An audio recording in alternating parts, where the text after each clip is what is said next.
مشیر وزیر اعظم رانا ثناءاللہ کہتے ہیں کہ اس میں کوئی شک نہیں ہے کہ حکومت آئین کے تابع ہے، تمام عدالتیں بھی آئین کے تابع ہیں۔ الشفا اسپتال میں ایسی صورتحال تھی کہ بانی پی ٹی آئی کو آخری لمحات میں سرکاری اسپتال لے جایا گیا۔ عدالت فیصلہ کرے گی کہ حکم پر عمل ہوا یا کوئی کوتاہی رہ گئی۔ ڈاکٹرز کے پینل نے چیک کرنے کے بعد بانی پی ٹی آئی کو صحت مند قرار دیا۔ وہ سینٹ میں اظہار خیال کر رہے تھے۔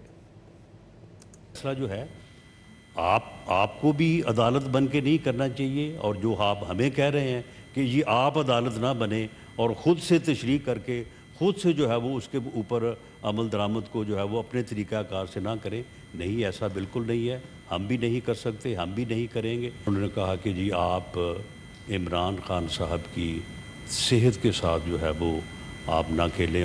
یہ بات ثابت ہوتی ہے کہ نہ صرف ان کو ڈاکٹرز کے ایک پینل نے چیک کرنے کے بعد ان کو صحت مند قرار دیا،